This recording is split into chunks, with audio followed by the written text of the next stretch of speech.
জয়ন্ত চৌধুরীর কাছে 2টা আসন রয়েছে। আপনাদের মনে হতে পারে মাত্র 2টা দিয়ে কী করবে, কিন্তু 293 এনডিএ রয়েছে, এর থেকে 2 কমে গেলে 291 চলে আসে। চিরাগ পাসওয়ানের কাছে 5 রয়েছে, এই 291 থেকে 5 কমে গেলে 286-তে নেমে যায়। এবার 286 থেকে এবার চন্দ্রবাবু নাইডুর কাছে 16 রয়েছে, 286 থেকে 16 কমে গেলে 270-এ নেমে যায়। 270 থেকে নীতিশ কুমারের 12 জন কমে গেলে পরে 258-তে নেমে যায়। সংখ্যাগরিষ্ঠতার জন্য 272 লাগে। সরকারটাকে, নরেন্দ্র মোদীর নেতৃত্বাধীন কেন্দ্রের এনডিএ সরকারটাকে বেঁচে থাকতে হলে, জীবিত থাকতে হলে, সরকারের দেহে প্রাণ থাকতে হলে তার কাছে 272 থাকতেই হবে। সেটা যদি 258-তে নেমে যায় তাহলে আপনাদের কাছে আর বলার কিচ্ছু দরকার নাই। বন্ধুরা নমস্কার। গ্রুপ 3-কে জিজ্ঞেস করা হয়েছিল ওয়াকফ বিল ইস্যুতে কেন্দ্রের এনডিএতে ভাঙন ধরার সম্ভাবনা রয়েছে কিনা। উত্তরে গ্রুপ 3 জানিয়েছে, অনেক কথা বলার মাঝে একটা কথা বলেছে যে যদি ঠিক মতো ম্যানেজ করা না হয় তাহলে ওয়াকফ বিল ইস্যুতে এনডিএতে ভাঙন ধরার আশঙ্কা উড়িয়ে দেওয়া যায় না বা আশঙ্কা রয়েছে। গত কদিন ধরে সেই সমস্ত সর্বভারতীয় মিডিয়াগুলো যেগুলো একতরফাভাবে কেন্দ্রের শাসক দলের হয়ে ওকালতি করে আসছে, একতরফাভাবে সংবাদের নামে সংবাদকে নিয়ে হাসি ঠাট্টা করে আসছে গত 10 বছর ধরে, এবং তারা চরণ বন্দনা করে আসছে, সেই সমস্ত মিডিয়ার গতকাল রাতে সংবাদে দেখলাম যে তারা বলছে যে কেন্দ্রের এনডিএতে ভাঙন ধরার আশঙ্কা রয়েছে। ওয়াকফ বিল ইস্যুতে কেন্দ্র সরকারের আনা বিল পার্লামেন্টে তার সহযোগী দলগুলো সমর্থন না করার সম্ভাবনা রয়েছে, এবং সেই ক্ষেত্রে সরকার হয়তো বিল পাস নাও করাতে পারে, এবং সেই ক্ষেত্রে হতে পারে যে এনডিএ ছিন্ন বিচ্ছিন্ন হয়ে যেতে পারে। কারা বলছে? তারা বলছে যারা অন্ধভাবে এতদিন ধরে সমর্থন করে আসছিল, তারা বলছে। কেন বলছে? বলছে এই কারণে যে তারাই সংবাদ দেখাচ্ছে, তারাই বলছে, বিভিন্ন মিডিয়াই বলছে যে উত্তরপ্রদেশের জয়ন্ত চৌধুরী আরএলডির নেতা জয়ন্ত চৌধুরী অসন্তুষ্ট বিজেপির সঙ্গে, বিজেপির বিরুদ্ধে অসন্তুষ্ট, উত্তরপ্রদেশের যোগী আদিত্যনাথ সরকারের বিরুদ্ধে এবং কেন্দ্র সরকারের বিরুদ্ধে, এবং সার্বিকভাবে বিজেপির কাজকর্মে অসন্তুষ্ট। তারাই বলছে চিরাগ পাসওয়ান অসন্তোষ প্রকাশ করেছেন এবং ওয়াকফ বিল ইস্যুতে তিনি মুসলিমদের পাশে দাঁড়ানোর ইঙ্গিত দিয়েছেন। তারাই বলছেন চন্দ্রবাবু নাইডুর টিডিপি এই ওয়াকফ বিল ইস্যুতে কেন্দ্রের নীতিকে সমর্থন না করে বিজেপির বিরুদ্ধে যাওয়ার ইঙ্গিত দিয়েছে। তারাই বলছে যে নীতিশ কুমারের পক্ষে কোনোভাবে ওয়াকফ বিলের বিরোধিতা করা এই মুহূর্তে সম্ভব না, কারণ সামনে বিহারে বিধানসভা নির্বাচন।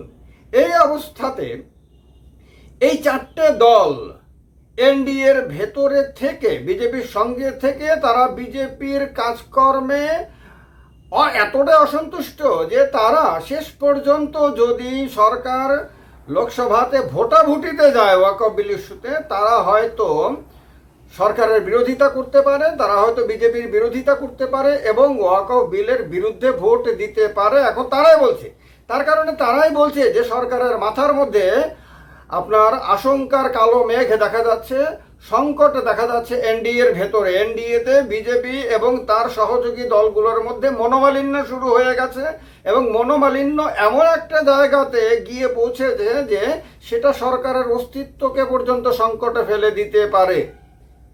এতদিন ধরে আমি বলেছিলাম, আমি অনেকবার আপনাদেরকে বলেছিলাম গত 9 মাস ধরে, যে যেহেতু একবার বিজেপি সংখ্যাগরিষ্ঠতা হারিয়েছে প্রচুর ক্ষমতা ভোগ করার পরে, সেহেতু এবারে বিজেপিকে রাজনৈতিকভাবে চাপে রাখার জন্য, দুর্বল করার জন্য তার প্রতিপক্ষ ইন্ডিয়া জোটের কংগ্রেস থেকে শুরু করে বিভিন্ন দলগুলো যেমনভাবে চেষ্টা করবে, ঠিক তেমনিভাবে এনডিএর ভেতরে সহযোগী দলগুলোও আপ্রাণ চেষ্টা করবে। কারণ হলো তারা কোনোভাবেই চাইবে না যে বিজেপি আবার পুরনো জমি, হারানো জমি ফিরে পেয়ে আবার আগের মতন শক্তিশালী অবস্থানে ফিরে যাক এবং তারা গুরুত্বহীন হয়ে পড়ুক। তার কারণে তারা শুধু সুযোগ খুঁজবে, যখনই সেই রকম কোনো সুযোগ পাবে, জুৎসই কোনো ইস্যু পাবে, তখনই তারা কেন্দ্রের সরকারকে তার আসল রাস্তা দেখাবে। এবং সেটাই হয়েছে। অনেকে বলছিলেন যে আপনি তো বলেছেন সরকার পড়ে যেতে পারে না। আমি বলিনি, আমি বলছি সরকার পড়ে যাওয়ার সম্ভাবনা রয়েছে, পড়ে যাবেই আমি বলিনি। বারবার বলেছি যে 5 বছর তো টেকার সম্ভাবনা খুব কম, অসম্ভব লাগছে আমার কাছে। 1 বছর, 1.5 বছর, 2 বছর এই সরকার টিকতে পারলে এটা বিরাট বড় অ্যাচিভমেন্ট হবে, এই কথা আমি বলেছি, বারবার বলেছি। আর 3 মাস পরে সরকারের 1 বছর পূর্তি হবে। আগামী জুন মাসে সরকার প্রথম বছর পূর্ণ করবে। এই 1 বছরের মধ্যে আপনারা দেখেন, আগামী 3 মাসের মধ্যে ওয়াক অফ বিল যতটুকু খবর সরকার পার্লামেন্টে উত্থাপন করবে। এবং ওয়াক অফ বিল এর আগে উত্থাপন করতে চেয়েও ফিরিয়ে নিতে হয়েছিল কেন, জেপিসিতে কেন পাঠাতে হয়েছিল আপনারা সবাই জানেন। ভিডিওতে আমি বারবার বলেছি যে চন্দ্রবাবু নাইডু এর বিরোধিতা করেছিলেন, নীতিশ কুমার বিরোধিতা করেছিলেন। এবার আবার জেপিসির সুপারিশ সহকারে এটাকে পার্লামেন্টে তোলার জন্য বিজেপি দৃঢ় প্রতিজ্ঞ। হোয়ারেজ বিজেপি নিজেও জানে যে এই বিল এমন একটা বিল যে বিলে বিরাট মুসলিম সমাজ রাস্তায় নেমে পড়েছে এবং তারা বিজেপি ছাড়া বাদবাকি যে দলগুলো ভারতীয় রাজনীতিতে সেকুলার দল হিসেবে পরিচিত, সেই দলগুলোর ওপরে ব্যাপকভাবে প্রেশার ক্রিয়েট করতে শুরু করেছে। এবং সেই প্রেশার ক্রিয়েশন এমন জায়গা গিয়ে পৌঁছেছে যে এখন চন্দ্রবাবু নাইডু নিজে বলেছেন যে তিনি মুসলিমদের স্বার্থকে কোনোভাবেই ক্ষুণ্ণ হতে দেবেন না, যে কোনো মূল্যে তিনি মুসলিমদের স্বার্থ রক্ষা করবেন। এখন দেখা যাচ্ছে মুসলিমদের পক্ষে কথা বলছেন চিরাগ পাসওয়ানও, জয়ন্ত চৌধুরী বলতে শুরু করেছেন। কারণ প্রত্যেকের রাজনৈতিক বাধ্যবাধকতা রয়েছে। মুসলিমরা যেহেতু ভারতীয় রাজনীতিতে একটা ভোট ব্যাংক হিসেবে চিহ্নিত হয় ভারতে, সেহেতু তাদেরকে কেউ উপেক্ষা করতে পারে না, অবজ্ঞা করতে পারে না, অবহেলা করতে পারে না যখনই ভোটের কথাটা মাথায় আসে। আর ওইটাই আপনার চন্দ্রবাবু নাইডুকে ভাবাচ্ছে, ওইটাই নীতিশ কুমারকে ভাবাচ্ছে, ওইটাই চিরাগ পাসওয়ানকে ভাবাচ্ছে, ওইটাই জয়ন্ত চৌধুরীকে ভাবাচ্ছে। এরা সবাই তাদের যেমন হিন্দু ভোটের একটা অংশ তারা পায়, মুসলিম ভোটও পায়। এবং এই দুটো ভোট, হিন্দু মুসলিম ভোট নিয়েই তারা পার্লামেন্টে যায়, তারা বিধানসভাতে যায়, বিভিন্ন নির্বাচনে, স্থানীয় নির্বাচনে তারা বিজয়ী হয়। তাদের কাছে কোনোভাবে কোনো একটা গোষ্ঠীকে উপেক্ষা করা বা অস্বীকার করা সম্ভব না, একেবারেই সম্ভব না। তার কারণে যখন ইফতার পার্টি বয়কট করা হয়েছে নীতিশ কুমারের, তারপরে চিরাগ পাসওয়ানের, আরএলডি নেতা জয়ন্ত চৌধুরী, এদের বিভিন্ন জনের, তখন এদের কাছে বার্তা চলে গেছে যে এক্ষুনি তোমরা এর বিরোধিতা করো, অন্যথায় তোমাদের এই ভোটটা হারাতে হবে। তো তার ফলে এখন সমস্ত মিডিয়াগুলো এখন বলতে শুরু করে দিয়েছে যে এই ইস্যুতে কেন্দ্রের মাথার ওপরে এখন বিপদ চক্কর কাটছে, এই বিপদ থেকে উঠতে পারবে কিনা। এর দুটো রাস্তা রয়েছে। একটা হলো সরকার পড়ে যাওয়ার ভয়, আর একটা হলো যে সরকার কম্প্রোমাইজ করলো। সরকার এই বিলটাকে আপাতত ঠান্ডা বাক্সে আবার ঢুকিয়ে দিল যে অনির্দিষ্টকালের জন্য, যে ভাই সরকারটাকে বাঁচাতে হবে যে কোনো মূল্যে, অন্য কোনোভাবে কোনো রিস্ক নেওয়া যাবে না, সুতরাং এটাকে চাপা দিয়ে দিল। আর যদি সরকার বিলটাকে আনে তাহলে কি হতে পারে? জয়ন্ত চৌধুরীর কাছে 2টা আসন রয়েছে। আপনাদের মনে হতে পারে মাত্র 2টা দিয়ে কি করবে, কিন্তু 293 এনডিএ রয়েছে, এর থেকে 2 কমে গেলে 291 চলে আসে। চিরাগ পাসওয়ানের কাছে 5 রয়েছে। এই 291 থেকে 5 কমে গেলে 286-তে নেমে যায়। এবার 286 থেকে এবার চন্দ্রবাবু নাইডুর কাছে 16 রয়েছে। 286 থেকে 16 কমে গেলে 270-এ নেমে যায়। 270 থেকে নীতিশ কুমারের 12 জন কমে গেলে পরে 258-তে নেমে যায়।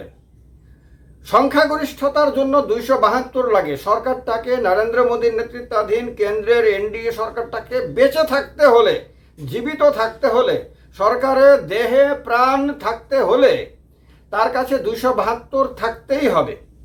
সেইটা যদি 258-তে নেমে যায় তাহলে আপনাদের কাছে আর বলার কিচ্ছু দরকার নাই। এখন সেই তথাকথিত গদি মিডিয়া, যাদেরকে গদি মিডিয়া বলা হয়, আমি এই শব্দটা ব্যবহার করি না, আমার কাছে খুব একটা পছন্দ হয় না এই ধরনের কথাবার্তা, কিন্তু বলে তার একটা নাম পড়ে গেছে, যে তারা কোলে বসে রয়েছে নরেন্দ্র মোদীর, বা তারা বিজেপির কোলে বসে তারা সাংবাদিকতা করে। এই কারণে তাদেরকে গদি মিডিয়া, গদি মানে গোদ মানে কোল, গদি মিডিয়া বলা হয়। এরা এখন এই চারটি দলের সঙ্গে থাকা বা না থাকা অনিশ্চয়তার মধ্যে রয়েছে বলে তারা বোঝাতে শুরু করেছে, এই সমস্ত মিডিয়াগুলোই। তাহলে হিসাব করলে পরে 293 থেকে সংখ্যাটা নেমে 258তে চলে আসতে পারে। 258তে চলে আসা মানে কি? 272 থেকে নেমে যাওয়া, 272-এর নিচে নেমে যাওয়াই তো মানে বাদ বাকি ইন্ডিয়া জোট বা অন্য সবাই মিলে তার বিরুদ্ধে ভোট দেওয়া। এক ভোটেও আপনার অটল বিহারী বাজপেয়ীর সরকার কেন্দ্রে পড়ে গেছিল, আপনাদের কারোর হয়তো মানে মন থেকে এখনো উধাও হয়নি। তো সুতরাং একটা ভোটের কারণে যেখানে একটা সরকার বেঁচে থাকে অথবা পড়ে যায়, সেহেতু 258তে নেমে যাওয়ার পরে এই সরকারের তো আর অস্তিত্ব কোনোভাবে কল্পনা করা যায় না। তাহলে এই কথাগুলো আলটিমেটলি ঘুরে ফিরে আসছে। তো এতদিন মনে হয়েছিল যে ভাই সব কিছু তো ভালোই চলছে, মোদিজিও ঘুরে ঘুরে দেশ বিদেশ ঘুরছেন, বিভিন্ন রাজ্যে ঘুরছেন, ভাষণ টাষণ দিচ্ছেন, দিল্লিতেও জিতেছে, মহারাষ্ট্রেও জিতেছে, হরিয়ানাতেও জিতেছে, সব কিছু তো ঠিকঠাকই লাগছে। না, রাজনীতিটা এইভাবে সবসময় সরল রেখায় চলে না। আমি তো বলেছি যে কেন্দ্রের রাজনীতির হিসাবটা এখন একরকম, রাজ্যের রাজনীতির হিসাবটা আর এক রকম। দিল্লিতে নির্বাচন হয়েছিল এক ধরনের ইস্যুতে, হরিয়ানাতে আরেক ধরনের ইস্যুতে, মহারাষ্ট্রে আরেক ধরনের ইস্যুতে। কেন্দ্রের রাজনীতিটা চলছে আর এক ধরনের ইস্যুতে। তো সুতরাং কেন্দ্রের সরকারের অস্তিত্ব টিকে থাকার সঙ্গে অনেকগুলো যদি কিন্তু সম্পর্কিত। এই যদি কিন্তুর হিসাবগুলোই বলছে যে এবারে এই ওয়াকফ বিল ইস্যুতে যদি কোনোভাবে সরকার বেঁচে যায়, তাহলে এরপরে আবার সংকট আসবে। সেগুলো নিয়ে আমরা ভবিষ্যতে কথা বলবো। কারণ বিজেপি ঠিক করে নিয়েছে আমার ধারণা অনুসারে, আমি আগেও বলেছি আপনাদেরকে, লোকসভার মধ্যবর্তী নির্বাচন হবে।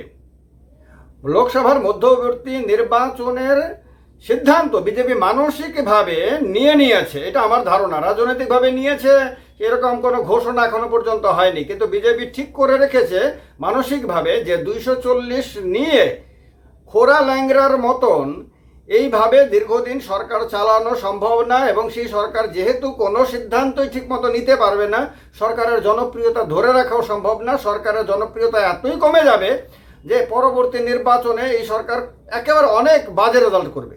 তো তার কারণে এরা হিন্দুত্ববাদকে সামনে রেখে, হতে পারে এই ওয়াকফ বিল ইস্যুতে, হতে পারে অন্য কোনো ইস্যুতে, হতে পারে হঠাৎ করে প্রধানমন্ত্রী পদত্যাগ করে রাষ্ট্রপতির কাছে গিয়ে বলবেন মধ্যবর্তী নির্বাচন করানো হোক। মধ্যবর্তী নির্বাচন হলে তাদের ধারণা যে হিন্দুত্ববাদের একেবারে সরাসরি হিন্দুত্ববাদের ওপরেই নির্বাচনটা করালে তারা একেবারে ভালো মেজরিটি নিয়ে তারা সরকারে ফিরতে পারবেন। তো এই কারণে এটা হলো বিজেপির ইচ্ছা। তার কারণে ওয়াকফ বিল ইস্যুতে প্রথমে পার্লামেন্টে অসুবিধা হওয়ার পরে জেপিসিতে সংশোধন করিয়ে আবারও এটাকে পার্লামেন্টে তোলার প্রস্তুতি নেওয়া, যদিও তার সহযোগী দলগুলো কোনোভাবেই মানে তাকে সমর্থন করার মতন অবস্থাতে, মানসিক অবস্থাতে নেই। এটা কি ইঙ্গিত করছে? ইঙ্গিত করছে যে তারা চ্যালেঞ্জে যাচ্ছে। এখন এই চ্যালেঞ্জে তারা শেষ পর্যন্ত চন্দ্রবাবু নাইডুর টিডিপিকে, নীতিশ কুমারের জেডিইউকে, চিরাগ পাসওয়ানের আপনার কি বলে লোক জনশক্তি পার্টি আরবিকে বা আরএলডিকে, জয়ন্ত চৌধুরীর রাজি করাতে পারবে কি? যদি পারে তাহলে তাদের একটা বিরাট বড় রাজনৈতিক ঝুঁকি নিতে হবে। তাদের মুসলিম ভোট তাদের সঙ্গে থাকবে না, এটা মুসলিমরা বলে দিয়েছে পরিষ্কারভাবে। সেই রিস্ক কি না নেবে? তো একদিকে কথা হলো বিজেপি কি রিস্ক নেবে, আরেকদিকে প্রশ্ন হলো বিজেপির সহযোগী দলগুলো কি বিজেপির সঙ্গে থাকার এই ইস্যুতে রিস্ক নেবে? এটা দেখার জন্য আমাদের আর বেশি দিন না, অল্প কিছুদিন অপেক্ষা করতে হবে, যেদিন লোকসভাতে বিল তুলবে এবং বিলের ওপরে ভোটাভুটি হবে। তবে কেন্দ্রের এনডিএ সরকার যে সংকটের মধ্য দিয়ে চলছে এটা 100% নিশ্চিত। এটা সার্বিক রাজনৈতিক চিত্র ভালোভাবে চোখ কান খোলা রেখে, চেতনাকে ঠিকঠাক রেখে লক্ষ্য করলে পরে স্পষ্ট দেখা যায় যে এই সরকার আশঙ্কার মধ্য দিয়ে চলছে, আতঙ্কের মধ্য দিয়ে চলছে, দুশ্চিন্তার মধ্য দিয়ে চলছে এবং অনিশ্চয়তার মধ্য দিয়ে একটু একটু করে এগিয়ে যাচ্ছে। কখন কোথায় তার হার্টবিট বন্ধ হয়ে যাবে কেউ গ্যারান্টি দিয়ে বলতে পারে না, না বিরোধীরা, না প্রধানমন্ত্রী নরেন্দ্র মোদী। আপনারা কি কি বলতে পারেন সেটা কমেন্ট বক্সে কমেন্ট করে জানাবেন।